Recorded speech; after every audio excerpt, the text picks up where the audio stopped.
यौवनाश्व। और प्रिय सज्जनों, ये यौवनाश्व के कोई संतान नहीं हुई। गुरु वशिष्ठ के पास में गए हैं, गुरु वशिष्ठ जी से कहा हमारे कोई संतान नहीं है। तो गुरुजी ने यज्ञ करवाया है, ऋषियों ने यज्ञ करवाया है। यज्ञ से आहूत जो जल रखा हुआ था, वो जल प्रातःकाल यौवनाश्व को अपनी पत्नी को पिलाना था, लेकिन धोखे से रात को राजा जाग गए। और रात को राजा जब जगे तो जो पत्नी को पिलाने के लिए यज्ञ से आहूत जो जल रखा था, वो राजा ने खुद पी लिया।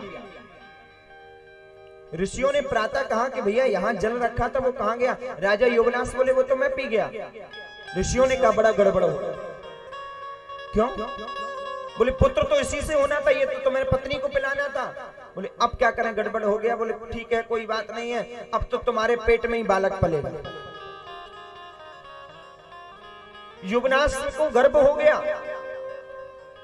वो बालक को शल्य चिकित्सा करके ऋषियों ने निकाला है। अब बोले इसे दूध कौन पिलाए, इसकी मां कौन बने? इतने में इंद्र आ गया और इंद्र ने कहा है भैया, ये इंद्र ने अपने ये दाहिने हाथ की छोटी वाली उंगली को उस बालक के मुंह में डाल दिया। बोले माम धाता, मैं इसका धाता हूं, और इसलिए उस बालक का नाम पड़ा है मान धाता। क्या नाम? और प्रिय सज्जनों, ये मानधाता के 3 पुत्र थे, मुचकुंद, अम्बरीश और पुरुकुत्स। कितने पुत्र थे भैया? 3। और इनकी 50 कन्याएं थी। और यह पूरी 50 कन्याएं प्रिय सज्जनों हमारे महर्षि सौभरी जी महाराज को ब्याही गई हैं। अब प्रिय सज्जनों यहां ध्यान से सुनना, महर्षि सौभरी जी महाराज कौन है?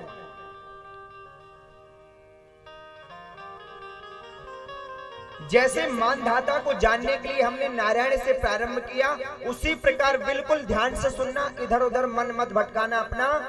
यदि हमें महर्षि सौभरी जी महाराज के बारे में कुछ जानना है तो सबसे पहले नारायण पर चलते हैं। नारायण के पुत्र हैं ब्रह्मा। कौन है? और ब्रह्मा के पुत्र हुए अंगिरा। कौन? अंगिरा। जो 7 पितर हैं, वो 7 पितरों में अंगिरा का सबसे पहले नाम आता है। 2 प्रकार के ऋषि हुए हैं प्रिय सज्जनों, एक उत्कृष्ट ऋषि और एक साधारण ऋषि। बोलो जय सिया राम। हाँ। और इन ऋषियों के भी पुनः 3 भेद हुए। तो जो उत्कृष्ट ऋषि है, एक तो साधारण ऋषि और एक उत्कृष्ट ऋषि। तो उत्कृष्ट ऋषि के 3 भाग हुए, देवर्षि, ब्रह्मर्षि और महर्षि। ये 3 भाग हुए ऋषियों के। ये अंगिरा महाराज इतने प्रभावशाली ऋषि हैं, इनका नाम पता अंगिरा कैसे पड़ा? ध्यान से सुनना। इन्होंने अपने एक एक अंग से तपस्या की थी। माताओं समझ में आ रहा है ना? इन्होंने अपने एक एक अंग से तपस्या करी, तब जाकर के इनका नाम अंगिरा पड़ा है। हाँ, पहले यज्ञ नहीं होते थे। अंगिरा ऋषि जब तक आए उससे पहले यज्ञ नहीं होते थे। सबसे पहले यज्ञ करना और अग्नि को जो प्रकट किया है, वो श्री अंगिरा ऋषि ने ही।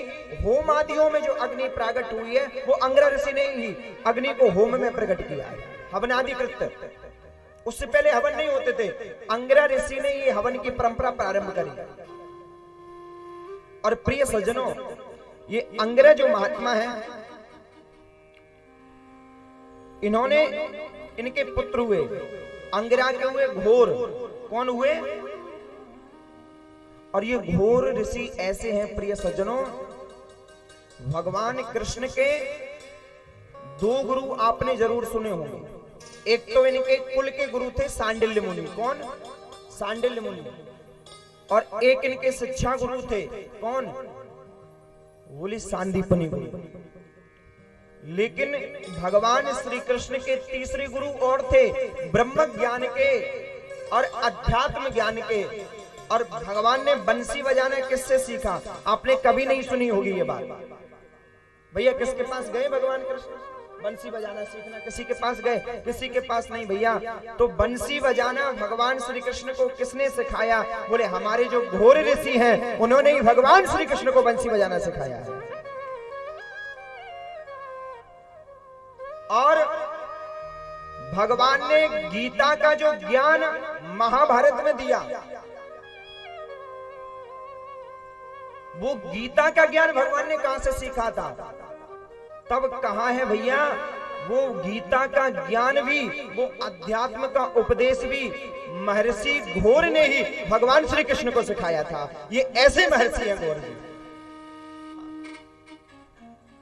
महर्षि घोर के प्रिय सज्जनों, दो पुत्र हुए। एक का नाम है कण्व और दूसरे का नाम है प्रगाथ। क्या नाम है? प्रगाथ। महर्षि कण्व ने तो विवाह किया, लेकिन प्रगाथ ने विवाह नहीं किया। इन्होंने अपने भैया और भाभी को ही अपना माता पिता माना, उनकी सेवा करी। और प्रिय सज्जनों, इनका आश्रम है नंद प्रयाग में। ये बद्रिकाश्रम के पास में उत्तराखंड में नंद प्रयाग, जहां मंदाकिनी और अलकनंदा दोनों नदियों का संगम होता है, उस जगह का नाम है नंद प्रयाग। और ये ऋषि, ये महात्मा का आश्रम उसी जगह है, नंद प्रयाग। प्रिय सज्जनों, आपने एक कथा सुनी होगी, वृत्तासुर का वध जब इंद्र ने किया था, तो वो जो इंद्र ने अपना वज्र बनाया, वो दधीचि ऋषि की हड्डियों से बनाया था। किससे? बोलो। दधीचि ऋषि की हड्डियों से बनाया था। दधीचि ऋषि ने अपनी हड्डियां तक दान में दे दी थी देवताओं को। और प्रिय सज्जनों, जब वृत्तासुर का वध हो गया, उसके बाद में वो वज्र से एक विस्फोटक ऊर्जा निकली। कौन सी? विस्फोटक ऊर्जा निकली है। बहुत बड़े बड़े परमाणु आग के गोले निकलते गए हैं, मानो संसार भस्म होता जा रहा था। सारे देवता, सारे ऋषि, सारे मुनि सब इकट्ठे हो गए। बोले अब क्या किया जाए? बोले सारी सृष्टि भस्म हो जाएगी, मर जाएगी। ये दधीचि ऋषि की हड्डियों से बने हुए इस वज्र में बहुत अग्नि झलक रही है, अभी अभी पूरी सृष्टि भस्म हो जाएगी। कौन ऐसा है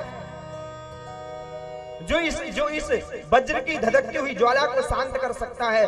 तो प्रिय सज्जनों, भगवान नारायण ने स्वयं कहा, बोले और कोई नहीं है, सिर्फ और सिर्फ एक महात्मा है कण्व जी, जो इस ज्वाला को खत्म कर सकते हैं, जो इसको शांत कर सकते हैं।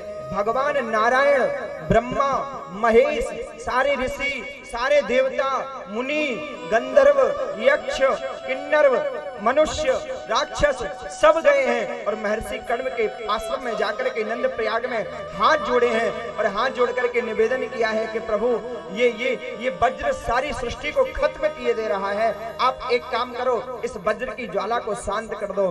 तो भगवान के आदेश से प्रिय सज्जनों, महर्षि कण्व ने वो जो ज्वाला धधक रही थी, वो अग्नि जो धधक रही थी, वो अग्नि को अपने मंत्रों से अभिमंत्रित करके, और जो महर्षि की पत्नी थी वो महर्षि के गर्भ में स्थापित कर दिया है।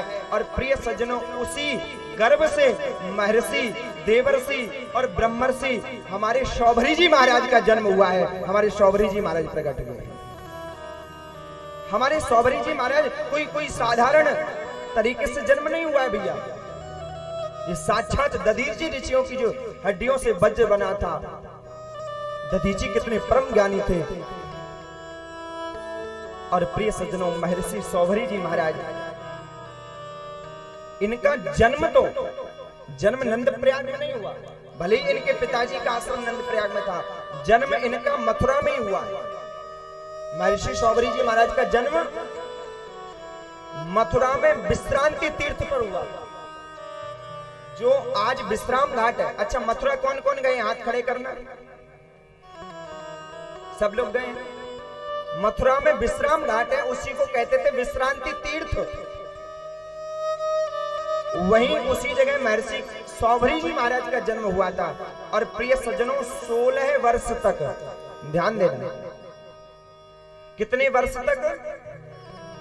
16 वर्ष तक हमारे महर्षि शौभरी जी महाराज ने अपने पिताजी के आश्रम पर शिक्षा दीक्षा ग्रहण करी है अपने पिताजी से।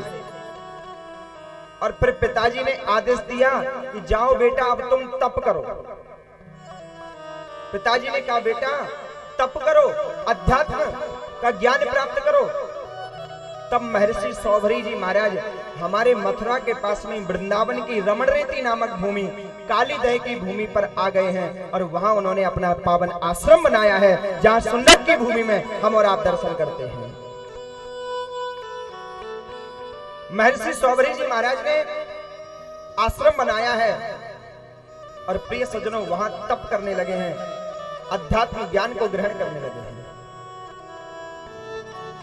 और प्रिय सज्जनों जब महर्षि शौभरी जी महाराज शौभरी आश्रम में शुंडक में रहने लगे हैं, इतने प्रतापी ऋषि थे ये, प्राय आपने सुना होगा ऋषियों को या तो केवल देवर्षि की उपाधि मिलती है, जैसे नारद जी महाराज हैं उनको केवल देवर्षि की उपाधि मिली, या किसी किसी ऋषि को महर्षि की उपाधि मिली। लेकिन हमारे शौभरी जी महाराज ऐसे ऋषि हैं जिन्हें देवर्षि भी कहा गया है, राजऋषि भी कहा गया है और महर्षि भी कहा गया है। तीनों उपाधियां हमारे महाराज जी के पास में थी। ऐसे संसार के प्रिय सज्जनों प्रथम ऋषि हैं जिनको तीनों उपाधियां मिली। हाँ, और प्रिय सज्जनों एक बार इस भूतल पर अकाल पड़ गया, बारिश नहीं हुई, बारिश नहीं हुई, बरसात नहीं हुई, अकाल पड़ गया है। भूखे प्यासे लोग मरने लगे हैं। उस समय इस सृष्टि के जो चक्रवर्ती सम्राट थे वो थे महाराज मानधाता जी।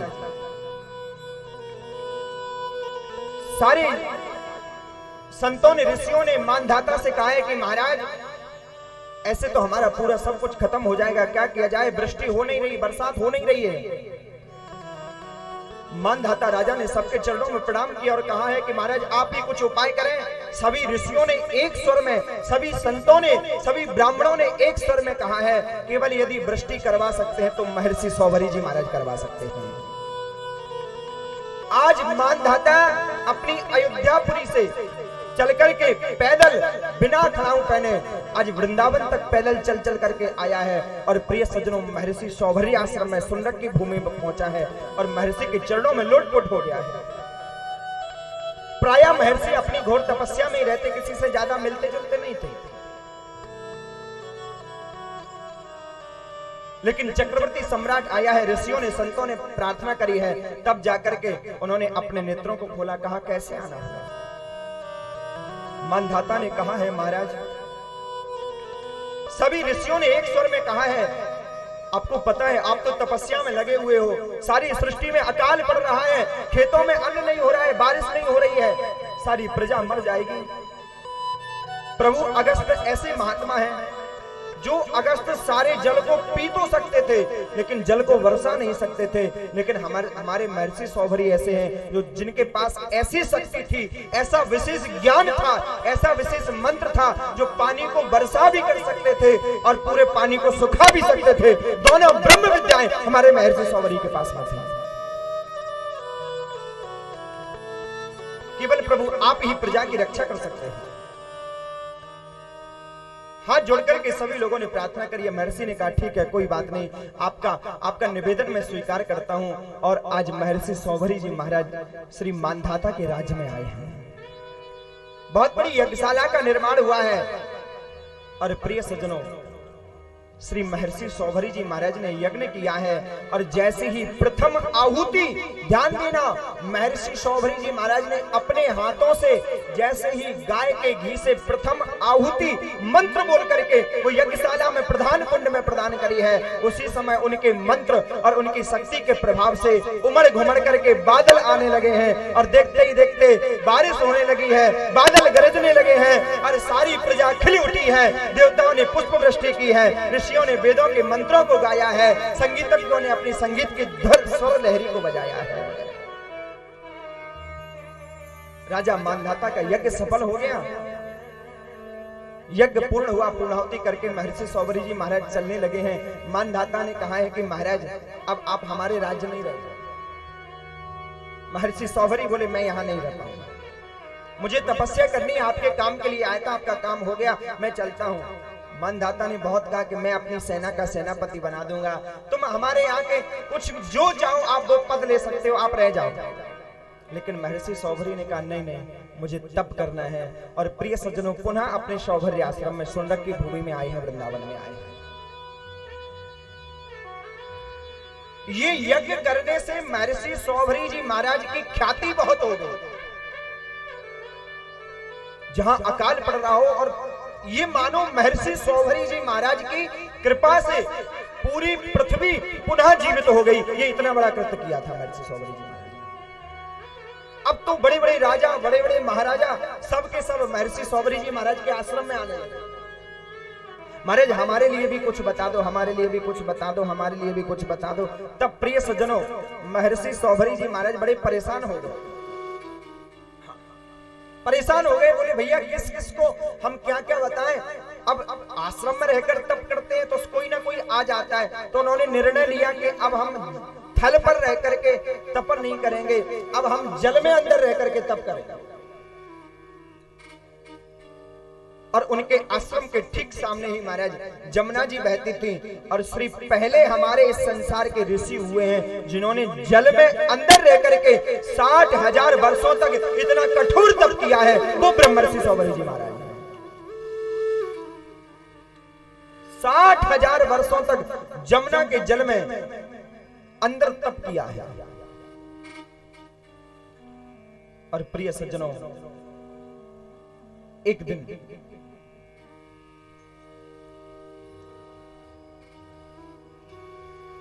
एक कालिया नाग था, जिसकी कथा आप कल के प्रसंग में सुनेंगे, जिसने भगवान ने जिसके फनों पर नृत्य किया था। ये गरुड़ जी महाराज समुद्र में रोज जाते थे और नागों का भक्षण करते थे। नागों ने एक दिन मीटिंग करके कहा है कि भैया एक काम करते हैं, एक सर्प हम तुम्हें रोज दे देंगे, खा लिया करो। कालिया की बारी आई, कालिया ने कहा कि भैया मेरा नंबर आ गया है। ये बचना चाहता था तो सौभरी जी महाराज की शरण ग्रहण कर ली इसने। क्यों? क्योंकि एक दिन गरुड़ जी महाराज सौभरी ऋषि महाराज के आश्रम में भी आए थे और वहां आकर के, क्योंकि यमुना जी में तप कर रहे हैं महर्षि सौभरी जी, और ये गरुड़ जी यमुना जी में आकर के और मछलियों को खाने लगे, मछलियां विलाप करने लगी। और प्रिय सज्जनों, संत हृदय नवनीत समाना, श्री मछलियां विलाप करने लगी हैं और सारी की सारी मछलियां महर्षि सौभरी के चरणों में गई, प्रार्थना करने लगी हैं कि ये गरुड़ आते हैं और हमारे लोगों को खा जाते हैं। ये बात पसंद नहीं आई महर्षि सौभरी जी महाराज को। महात्मा ने मना कर दिया गरुड़ से, गरुड़ अब यहां मत आना। लेकिन गरुड़ उस समय प्रिय सज्जनों साक्षात भगवान नारायण के वाहन थे। अब जितना प्रधानमंत्री को अहंकार नहीं होता, उससे ज्यादा उसके पीए को होता है। अच्छा तुम मेरे से कह रहे हो यहां मत आना, देखता हूं कल फिर आऊंगा। महर्षि सौभरी ने कहा ठीक है कल आना तब बताऊंगा। वो कल फिर आया और जैसे ही आखेट करने लगा, उसी समय महर्षि सौभरी जी महाराज ने जमुना का जल लिया है और उस गरुड़ को श्राप दे दिया है कि अगर तू इस वृंदावन की भूमि में आज के बाद आएगा, उसी समय तू अपने प्राणों का परित्याग कर देगा, प्राण छोड़ देगा। गरुड़ को श्राप लगा है। तो प्रिय सज्जनों, सारी सृष्टि में हाहाकार हो गया। अरे ऐसा कौन सा महात्मा है जिसने भगवान के वाहन को श्राप दे दिया, इतना बड़ा कृत्य। तो प्रिय सज्जनों, सब आए हैं और आज महर्षि सौभरी जी महाराज के पास में ब्रह्मा, विष्णु और महेश तीनों देव आकर के प्रकट हो गए हैं। और एक ऐसे पहले महात्मा है संसार के जिसके सामने तीनों देव एक साथ आकर के प्रकट हुए हैं, वो महर्षि सौभरी जी महाराज थे। तीनों एक साथ प्रकट हो गए और कहने लगे हैं, प्रभु महात्मन आपने जो भी कृत्य किया है ये बिल्कुल ठीक किया है। ये गरुड़ बहुत अभिमानी है, इसको ठीक दंड दिया है आपने। लेकिन मेरी एक इच्छा है। क्या? महर्षि आप विवाह कर लो। भगवान ब्रह्मा, विष्णु और महेश तीनों आकर के सौभरी जी महाराज से क्या कह रहे हैं? महात्मन आप विवाह कर लो, आप शादी कर लो। अब महात्मा जी बोले भगवान प्रभु आप आदेश दे रहे हैं तो ठीक है, हम कर लेंगे समय आने पर। और पुनः जमुना जी के जल में महाराज श्री सौभरी जी महाराज तप करने लगे हैं। अब बार बार अब तप से कैसे इनको प्रविष्ट करें? ब्रह्मा, विष्णु, महेश तीनों सोचते महात्मा से कह के आए थे, लेकिन महात्मा ने हमारी बात मानी नहीं, ये तो विवाह करता ही नहीं। तो एक दिन महाराज क्या हुआ, कुछ मत्स्य जमुना जी के अंदर क्रीड़ा कर रहे थे अपनी मत्स्य पत्नियों के साथ में। तब याद आया महर्षि, ये भागवत में लिखी हुई है, ये सत्य कथा है। और इससे पहले जो कथा कह रहे थे वो विष्णु पुराण की कथा है। ये मत्स्य वाली जो कथा ये भागवत में लिखी गई, लेकिन केवल ये कथा कहना ये उचित नहीं है, क्योंकि इतने बड़े महर्षि वो एक मत्स्यों को देख करके कैसे उनके अंदर काम प्रवेश कर सकता है, जिन्होंने 60,000 वर्षों तक जल में तप किया हो? नहीं नहीं, मानो भगवान, क्योंकि भगवान पहले आदेश दे करके गए हैं। श्री सौभरी महात्मा समझ गए भगवान बार बार हमें सचेत कर रहे हैं कि आप विवाह करें। तब जमुना जी के जल में से खड़े हुए हैं महात्मा और विचार करने लगे। पहले अपने शरीर को देखा है, अरे हमें अपनी पुत्री कौन देगा? कौन दे सकता है हमें अपनी पुत्री? ये बड़ी बड़ी जटाएं हैं, बड़ी बड़ी दाढ़ी है, शरीर में झुर्रियां पड़ गई हैं, आंख भीतर घुस गई हैं, गड्ढे पड़ गए हैं। इतने बूढ़े महात्मा के साथ आकर विवाह कौन करेगा? लेकिन सोचने लगे ऐसे किसी गृहस्थ के घर में जाऊंगा तो कोई कैसे अपनी पुत्री देगा? लेकिन मानधाता के ऊपर मेरा एक कर्ज चढ़ा हुआ है। कौन सा कर्ज? अभी जो पहले यज्ञ करके आए हैं वो कर्ज चढ़ाए। उस समय वो दान दक्षिणा दे रहा था तो मैंने कुछ लिया नहीं था, तो आज याद था महर्षि सौभरी को कि इसके यहाँ 50 कन्याएं, तो एक कन्या ले आऊंगा, यही दान रूप में हमारी यज्ञ की दक्षिणा हो जाएगी। आज महर्षि महाराज सौभरी जी मानधाता के यहाँ पुनः गए हैं और मानधाता ने खूब स्वागत किया है। इसके 3 पुत्र थे। प्रिय सज्जनों, ये जो अम्बरीश थे ना, ये बड़ी तीव्र बुद्धि वाले थे, और मुचकुंद जो थे ये सौम्य स्वभाव के थे, और पुरुकुत जो है ये इंद्रजीत था। मानधाता ने खूब स्वागत किया है, सत्कार किया है, भोजन व्यंजन कराए हैं और महात्मा से कहा है प्रभु आपका किस प्रकार आना हुआ है? महर्षि सौभरी जी महाराज ने कहा है मानधाता आप उस समय मुझे दक्षिणा दे रहे थे तो मैंने दक्षिणा में आपसे कुछ लिया नहीं था। आज मुझे याद आया कि मुझे आपसे दक्षिणा में कुछ लेना है, तो मानधाता आप मुझे आपकी जो 50 कन्याएं हैं उन 50 कन्याओं में से एक कन्या का हाथ, एक कन्या का पाणिग्रहण मेरे साथ कर दो, यही मैं दक्षिणा में लेना चाहता हूं। मानधाता ने कहा ये क्या मांग लिया महर्षि ने? अब 50 कन्या है, कौन सी कन्या को दे दूं? जिस कन्या को दूंगा वही कन्या यही कहेगी कि महाराज मैंने पिताजी तुम्हारा क्या बिगाड़ा था जो ऐसे बूढ़े महात्मा के साथ हमारा विवाह कर दिया। और अगर नहीं देते हैं तो ये महात्मा अभी श्राप दे देंगे। क्या किया जाए? तो जो अम्बरीश थे इनकी बड़ी तीव्र बुद्धि थी, इन्होंने चाल चली और अपने पिता मानधाता से कहा है पिताजी एक काम करते हैं, सांप भी मर जाएगा लाठी भी नहीं टूटेगी, एक काम करते हैं। बोले क्या?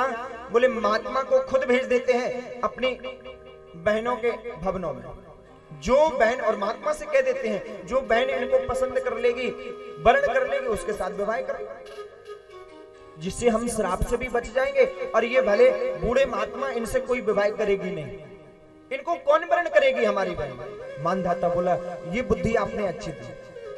50 मालाएं भिजवा दी गई हैं, 50 कन्याओं को एक जगह खड़ा कर दिया गया है और महात्मा को अकेले भेज दिया गया है। कैसा स्वरूप है महात्मा का? पलित केस है, जरा जीर्ण है, और अस्थि जाल का ढांचा, सूखा तन और रूखा मन है, मानो साक्षात मृत्यु का ढांचा। सूखा बिल्कुल शरीर है, एक एक नसें दिखाई दे रही हैं। जब महर्षि अंदर गए तो इसी भेष में गए, लेकिन वो समझ गए मानधाता की चाल। अरे ब्रह्म ज्ञानी ऋषि है, इनसे बड़ा कौन सा ऋषि हो सकता है भैया। समझ गए, अरे मानधाता तू मेरे साथ चालाकी कर रहा है तो मैं भी कम चालाक नहीं हूं। और प्रिय सज्जनों, अपनी विद्या से, अपनी शक्ति के प्रभाव से महर्षि सौभरी जी महाराज ने, जो उनका बूढ़ा शरीर था वो एकदम बिल्कुल जैसे 16 वर्ष के बच्चे का शरीर होता है, इतने सुंदर बन गए, मानो साक्षात नारायण के समान महर्षि सौभरी जी प्रतीत हो रहे थे। अब भला इतने सुंदर रूप को देख करके कौन सी ऐसी बेटी होगी जो उनका वरण नहीं करेगी। ओहो, हर बेटी कहने लगी मानधाता की, मैं इनके साथ विवाह करूंगी, मैं इनके साथ करूंगी। जो भी माला डालने आगे जाती है वो दूसरी बहन उसको हटा देती, नहीं नहीं मैं इनके साथ विवाह, मैं इनके साथ विवाह करूंगी। महर्षि ने कह दिया, अरे लड़ती क्यों हो? बोले 50 की 50 एक साथ माला डाल दो, मैं सबके साथ विवाह कर लूंगा। और प्रिय सज्जनों, मानधाता के यहाँ हमारे महर्षि सौभरी जी महाराज ने 50 रूप धारण किए हैं और 50 कन्याओं। ये रूप या तो केवल भगवान श्री कृष्ण ने 16,100 रूप धारण किए थे, या दूसरे संसार में वो महर्षि हमारे सौभरी जी महाराज हुए हैं जिन्होंने 50 रूप धारण करके 50 कन्याओं के साथ एक साथ विवाह किया है, एक साथ वरण किया है। बोलो महर्षि सौभरी जी महाराज की जय। एक साथ वरण कर लिया, 50 मालाएं डाल करके गले में, और महाराज पुनः मानधाता के पास में आ गए हैं। ओहो, मानधाता ने देखा, अम्बरीश ने देखा कि हम तो कह रहे थे कि एक भी हमारी बेटी वरण नहीं करेगी, तो 50 की 50 मालाएं। अम्बरीश से कहा, बेटा जरा गिनना कितनी माला। अम्बरीश देखता है, 1 2 3 4 5 6, पिताजी पूरी 50 की 50। मानधाता बोले गड़बड़ हो गया, इतने बड़े हम चक्रवर्ती सम्राट, हम सोचते थे अपनी बेटी का वो राजा के राजकुमार के साथ विवाह करूंगा। बोले अब क्या किया जाए? घबराने लगा मानधाता, बोले बड़ा गड़बड़ हो गया। महर्षि सौभरी जी महाराज ने कहा, कुछ गड़बड़ नहीं हुआ है। पुनः जो रूप में महर्षि अंदर गए थे वही रूप एक बार मानधाता और अम्बरीश को भी उस रूप का दर्शन हमारे महर्षि सौभरी जी महाराज ने करवाया है। तब तो जो मानधाता और अम्बरीश दुखी हो गए थे वो खुश हो गए। ओहो, अहो भाग हमारे, जो आप जैसा ब्रह्म ज्ञानी वेद ज्ञात महात्मा मुझे प्राप्त हुआ है। और प्रिय सज्जन, 50 कन्याओं के साथ में 2 दासियों को भी दिया है और इनके साथ में महर्षि। और यहाँ इतना भी वर्णन किया गया है स्कंद पुराण इत्यादियों में कि महर्षि सौभरी जी महाराज को मानधाता ने खूब धन दिया है, गैया, दास दासी, सैनिक, घोड़े, हाथी, बहुत कुछ दिया है। लेकिन महर्षि सौभरी जी महाराज ने सबका परित्याग कर दिया। अरे जिसके पास ब्रह्म विद्या रूपी धन हो वो हाथी, घोड़े, सोना, चांदी लेकर करेगा क्या? हाँ, जिसके पास इतनी बड़ी शक्ति, इतनी बड़ी महिमा, साक्षात ब्रह्मा विष्णु महेश जिसके द्वार पर आकर के जिसके साथ नतमस्तक होते हैं, अरे उसे धन दौलत में क्या तौलेगा मानधाता। प्रिय सज्जनों, आए हैं और जिस प्रकार श्री कृष्ण ने 16,100 भवन विश्वकर्मा से बनवाए थे, उसी प्रकार मेरे महर्षि सौभरी जी महाराज ने, प्रिय सज्जनों, विश्वकर्मा को आदेश दिया है और विश्वकर्मा से कहा है, अरे विश्वकर्मा हमारे लिए 52 महल बना दो। रातों रात विश्वकर्मा ने सोने के 52 भवन बना दिए। एक बार अच्छे से गृहस्थी चल रही थी इनकी, एक बार मानधाता के मन में यह विचार आया कि जरा देख करके तो आऊं मैं, मेरी बेटी सुख से है कि दुख से है। हर पिता और माता दोनों के मन में आता है कि जरा एक आध बार देखे आऊं। अब पहले उस समय मोबाइल फोन तो चलते थे नहीं थे, जो मानधाता अपनी बेटियों से पूछ लेते क्या हालचाल है, कैसी है। अब पहले उस समय आना ही पड़ता था।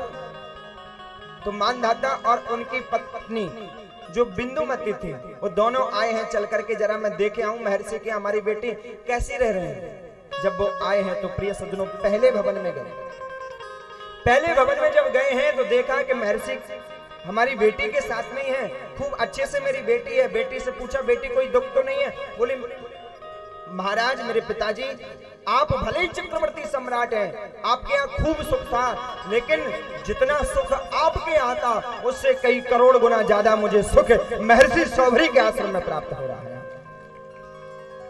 क्योंकि वहां राज्य में न तो भजन होता था न तप होता था, लेकिन मैं यहाँ महर्षि के साथ बैठ करके खूब भजन करती हूँ, खूब तप करती हूँ।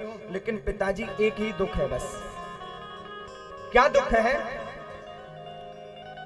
कि ये महर्षि मेरे साथ ही रहते हैं, मेरी जो 49 और बहनें हैं उनको बड़ा कष्ट हो रहा होगा, मेरी बहनें कष्ट में हैं। मानधाता भी रोने लगे, ओहो केवल इसी पुत्री के साथ में रहते हैं, चलो जरा दूसरे भवन में भी देखूं। दूसरे भवन में मानधाता और बिंदुमती गए हैं तो क्या देखा कि महर्षि सौभरी जी उस भवन में भी बैठे हैं।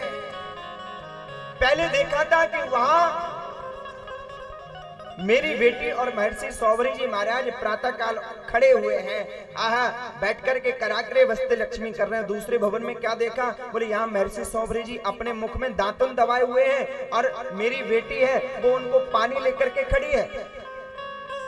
मानधाता के मन में विचार आया, कहीं इन महल में कोई अंडर ग्राउंड कोई दरवाजा तो नहीं है, कोई रास्ता तो नहीं है। डाउट होता। अब तो मानधाता और बिंदुमती दोनों भवन को देखते हैं, इधर झांकते हैं, उधर झांकते हैं, उधर झांकते हैं, इधर देखते हैं इस कोने में कहीं कोई गुप्त दरवाजा तो नहीं है जो महर्षि वहां से यहां आ गए। हाँ, दूसरे भवन में से तीसरे भवन में पहुंच गए। वहां क्या देखा? बोले हमारी बेटी बड़ी खुश है, बड़ी अच्छी है और मेरी बेटी जल से सौभरी जी महाराज को स्नान करा रही है। समझ गए मानधाता कि इनके 50 रूप हैं। और प्रिय सज्जनों, महर्षि सौभरी जी के पास में पुनः आकर के मानधाता ने प्रणाम किया है और क्षमा प्रार्थना करी है कि महर्षि मैंने मुझसे गलती हो गई, जो मैंने इस दृष्टि से देखा कि तुम एक पुत्री को चाहते हो दूसरे को नहीं। तब महर्षि ने कहा कोई बात नहीं है, ये बहुत बड़ी बात नहीं है, ये कोई ऐसा सब माँ बाप के मन में प्रश्न आता है तो कोई बात नहीं है। और प्रिय सज्जनों, महर्षि सौभरी जी महाराज ने वहां सुनरक की भूमि में बहुत तप किया है, लेकिन जब उनको याद आया पुनः कि मैं कहां इतना मैं तप करता था, अब कहां गृहस्थी में फंस गया और खूब संतानें हुई हैं। और प्रिय सज्जनों, हम और आप सब बड़े सौभाग्यशाली हैं जो हमने अपने महर्षि सौभरी जी महाराज के वंश परंपरा में जन्म ग्रहण किया है। अहो भाग्य हमारे, अहो धन्य है हम जो हमने उस परंपरा में हमने जन्म लिया है। और प्रिय सज्जनों, श्री महर्षि ने वन गमन किया है, अपनी 50 पत्नियों के साथ में सब सती हुई हैं। और जो सोने के भवन थे वो 50 के 50 भवन प्रिय सज्जनों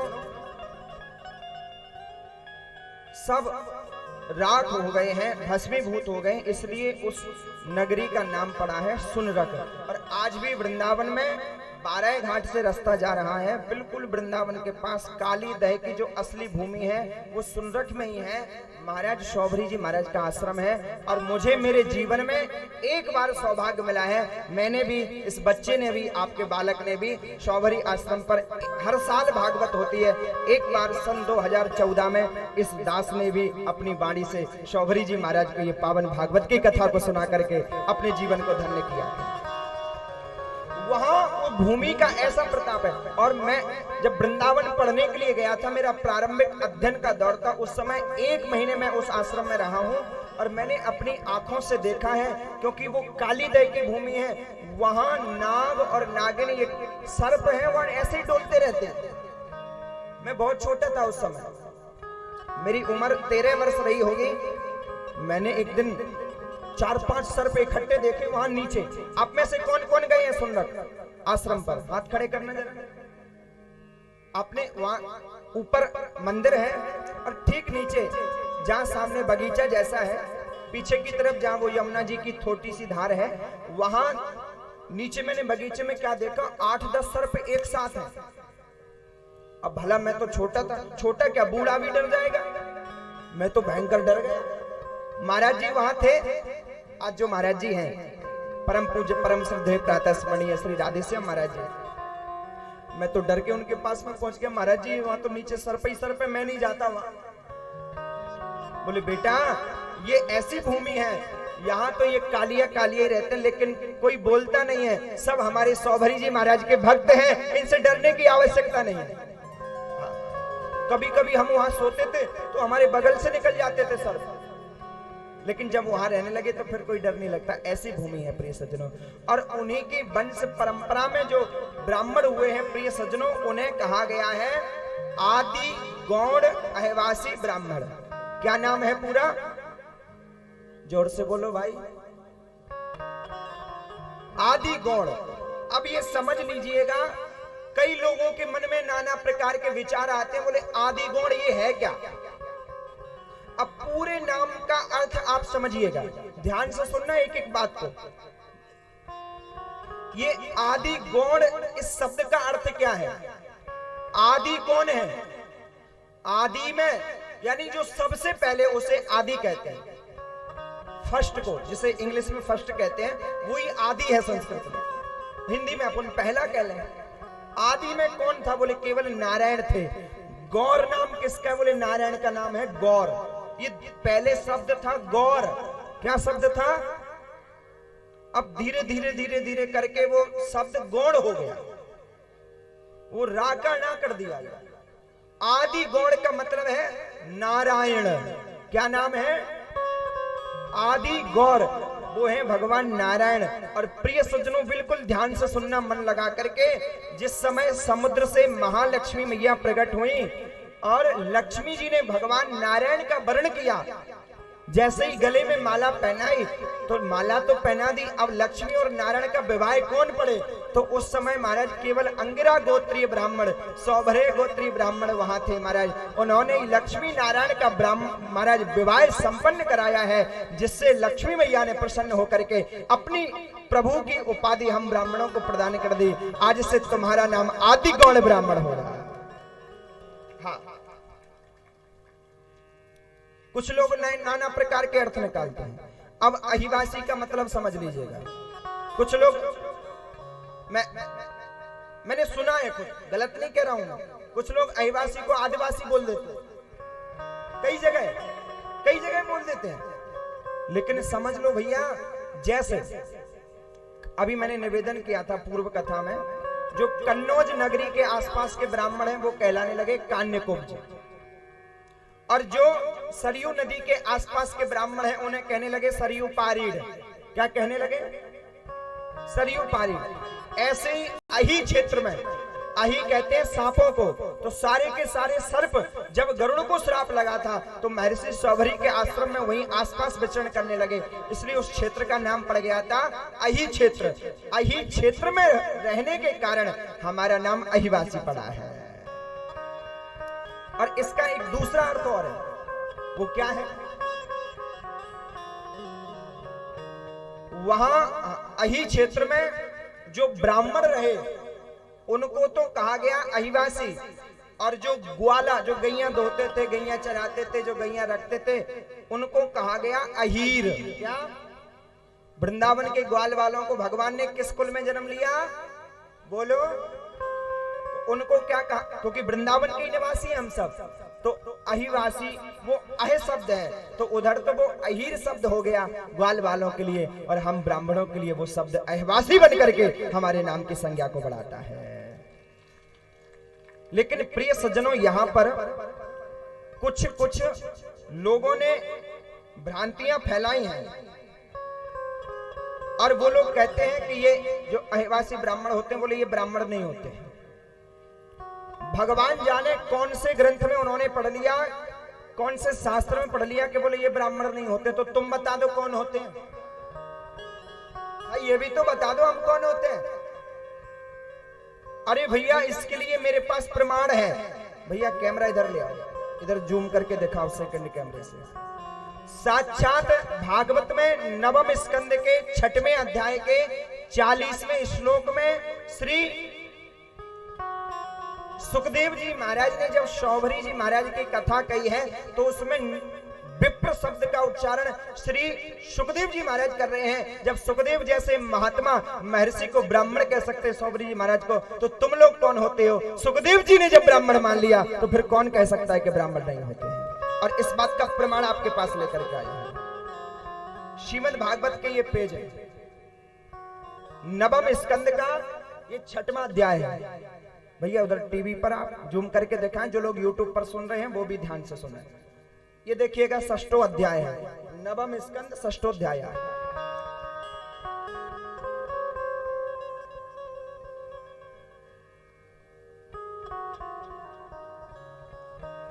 ये नवम स्कंद के 6वें अध्याय का ये 40वां मंत्र है। कितनेवां मंत्र है? बोलो जोर से। और यहां क्या लिखा है श्री सुखदेव जी महाराज ने? जातस्पृहो नृपं विप्रः कन्या में कामयाचतः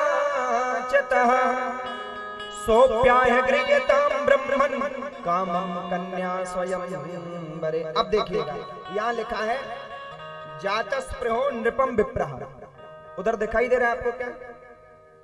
जातस्पृहो नृपं विप्रः। श्री सौभरी जी महाराज गए हैं नृपम विप्रः। कौन से नृप के पास? नृप कहते हैं राजा को। भैया मानधाता राजा के पास में गए हैं। और सुखदेव जी महाराज कह रहे हैं जातस्पृहो नृपम विप्रः। और विप्र किसे कहते हैं? मैंने पहले दिन भी निवेदन किया था, जो ब्राह्मण कुल में जन्म ले ले और उसके बाद यज्ञोपवीत संस्कार हो जाए और उसके बाद में फिर जो संस्कार वेद वेदांतों का जो निरूपण अपने जीवन में कर ले, उसे विप्र कहते हैं। और श्री सुखदेव जी महाराज महर्षि सौभरी जी महाराज को विप्र कहकर के संबोधित कर रहे हैं। देखिएगा, जातस्पृहो नृपम विप्रः कन्या में काम याचत। कन्या की कामना से महर्षि सौभरी उनके आश्रम पर गए हैं। और सोप्याय गृह्यतम ब्रह्मन्, एक श्लोक में 2 बार ये शब्द कह रहे हैं, सोप्याय गृह्यताम ब्रह्मम् कामम कन्या स्वयंवरे। ब्रह्मन भी कहा है और विप्र भी कहा है। जब सुखदेव जैसे महात्मा कह रहे हैं कि विप्र भी है और ब्राह्मण भी है, फिर भला कौन कह सकता है कि ये ब्राह्मण नहीं हो सकते? और उठा के देख लेना कभी भागवत की पोथी, भागवत में 1-2 बार नहीं, कई बार। वहां दसम स्कंद में भी प्रिय सज्जनों, श्री जब कालिया की कथा आई तब भी सुखदेव जी महाराज ने विप्र कह के संबोधित किया है। और प्रिय सज्जनों, एक बात और सुन लीजिए, इधर लक्ष्मी और नारायण का विवाह किसने करवाया? जोर से बोलो। आदि गुण अहवासी ब्राह्मणों ने। और भगवान कृष्ण और रुक्मिणी का विवाह किसने करवाया? ये भी कथा सुन लीजिएगा थोड़ा सा। रुक्मिणी जी ने जो पत्र एक ब्राह्मण को दिया था ना, वो पत्र सुत्वा गुणान भुवन सुंदर शृण्वतांते निर्विश्य कर्ण विवरे रहितोंग तापम। ये जो पत्र लेकर के आए थे वो ब्राह्मण कौन थे? बोले वो ब्राह्मण विदर्भ देश के राजा, उनके जो पुरोहित थे वो पुरोहित भी आदिगुण अहवासी ब्राह्मण ही थे। और रुक्मिणी और कृष्ण का विवाह भी श्री आदिगुण अहवासी ब्राह्मणों ने संपन्न कराया है। ये उनकी संज्ञा है महाराज। हाँ, उन्होंने ही संपन्न कराया है, तो भला कौन कह सकता है? और भैया यज्ञ जब होते थे पुराने समय में, तो यज्ञ में अथर्ववेदी ब्राह्मणों का पद केवल और केवल अहवासी ब्राह्मणों को दिया जाता था। बिना अहवासी ब्राह्मणों के कोई भी यज्ञ सफल होता ही नहीं था। ये पुराने ग्रंथ कह रहे हैं, अथर्ववेदी। और हमारे महात्मा सौभरी जी महाराज ऋग्वेदी थे। ऋग्वेद की कई ऋचाओं का उन्होंने उल्लेख किया है, कई ऋचाएं लिखी हैं। और दुर्गा सप्तशती ये बहुत बड़ा शस्त्र है।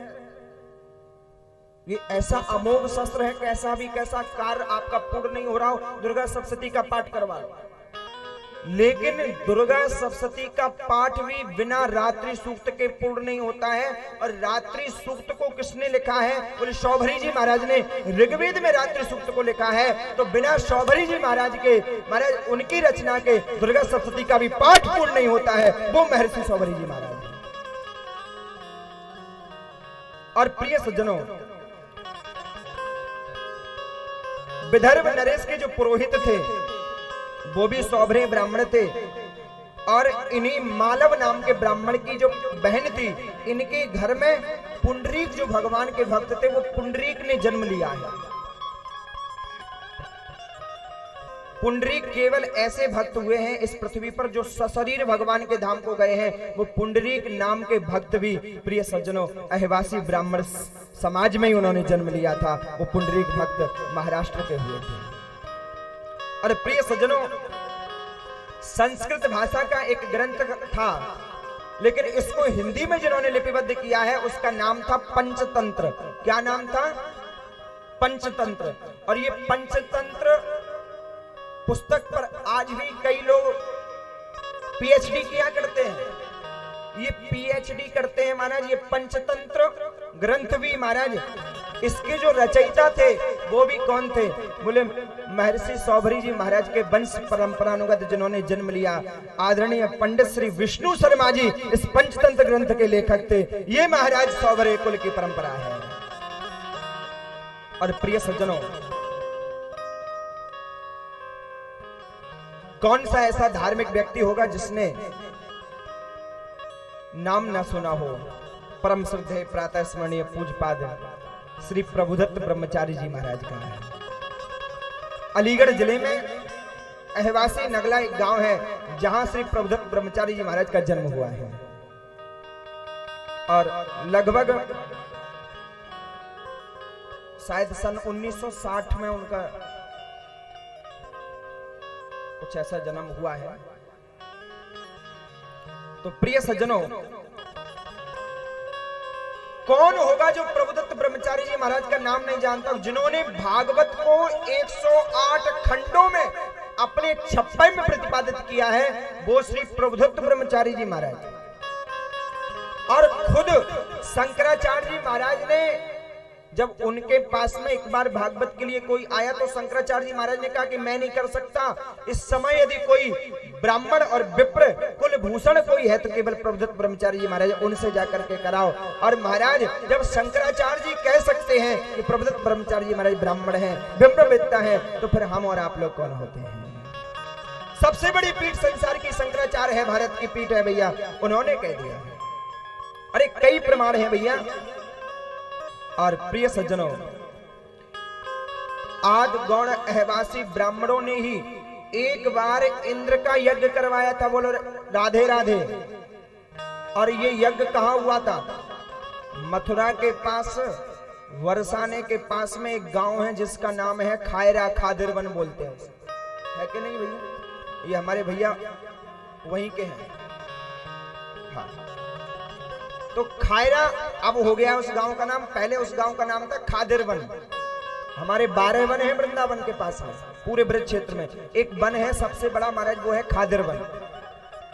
इस वन में एक बार इंद्र को, वहां महाराज बृहस्पति के पास में गया इंद्र, और इंद्र ने कहा कि मुझे यज्ञ करवाना है पृथ्वी पर, आप मेरा यज्ञ संपन्न कराओ। तो बृहस्पति तो नहीं आए, लेकिन बृहस्पति ने कहा कि पृथ्वी पर यज्ञ कराने के लिए जा रहे हो तो यज्ञ के आचार केवल और केवल अहवासी ब्राह्मणों को ही रखना। और प्रिय सज्जनों, जब वो इंद्र आया है, वहीं खायरा के जो ब्राह्मण थे, आज खायरा में अपने हैं ना सब लोग, महाराज खायरा के ब्राह्मणों ने ही वो इंद्र का यज्ञ संपन्न कराया है। वो महाराज आदिगौड़ अहवासी परंपरा है। अरे मनुष्यों की तो छोड़ो, देवताओं का भी यज्ञ किया करते हैं। देवता भी जब यज्ञ करने के लिए आते हैं ना, तो बिना इस वंश परंपरा के देवताओं का यज्ञ भी प्रिय सज्जनों परिपूर्ण नहीं होता है। और तभी से इंद्र का नाम शतक्रतु पड़ा था और इंद्रप्रस्थ की ये भूमि पड़ी थी प्रिय सज्जनों।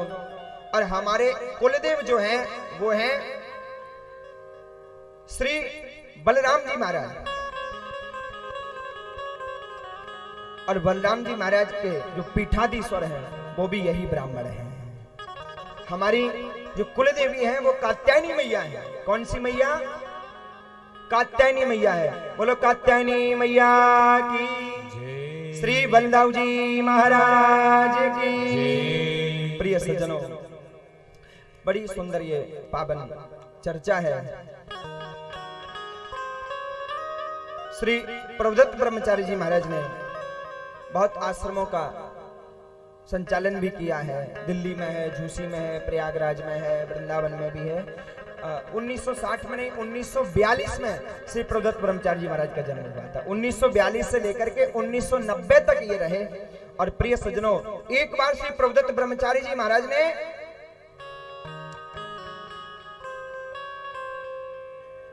जवाहरलाल नेहरू के खिलाफ चुनाव भी लड़ा था फूलपुर विधानसभा से, लेकिन वो चुनाव तो हार गए और उसी दिन से उन्होंने संन्यास ले लिया। तब जाकर के महाराज, ये प्रिय सज्जनों, उन्होंने भागवत की रचना की। ये पंच परंपरा है। कथा तो बहुत है सौभरी जी महाराज की, कहते रहो ये सब। प्रिय सज्जनों, आगे हमें जन्म में भी चलना है। 4 बज गए भैया, अब चलते हैं हम जन्म की। और एक बार जयकार लगाएंगे महर्षि सौभरी जी महाराज की। एक और निवेदन कर दूं मैं, ये पावन चरित्र आया है तो, और अभी इस कथा के बाद ये 27 तारीख तक यहाँ आपके गांव में कथा चलेगी, और 28 से लेकर के 30 तारीख तक, 28, 29, 30 आपके जो हनुमान टेकरी मंदिर है ना, इसी मंदिर में महर्षि सौभरी जी महाराज का प्राण प्रतिष्ठा उत्सव हो रहा है।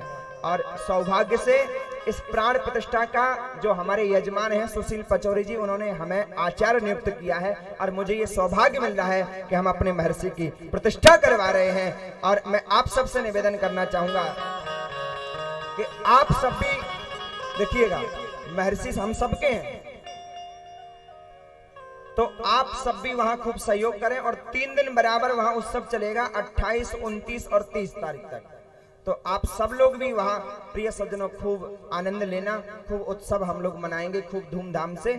और भैया निवेदन करूंगा मैं यहाँ कि जितने भी गांव हैं जिनमें जो हमारे ब्राह्मण निवास करते हैं, तो सब गांव में, क्योंकि गांव में से पलायन होता जा रहा है धीरे धीरे शहर में, तो कम से कम जितने भी गांव के यहाँ लोग बैठे हुए हैं, सोनी से हो महाराज, जहां जहां से भी हो, तो सबसे निवेदन करूंगा कम से कम अपने अपने गांव में एक ऐसा छोटा सा मंदिर महर्षि सौभरी जी महाराज का बनवा दो, जिससे आगे आने वाली पीढ़ी ये याद रख सके कि हम किन के वंशज हैं।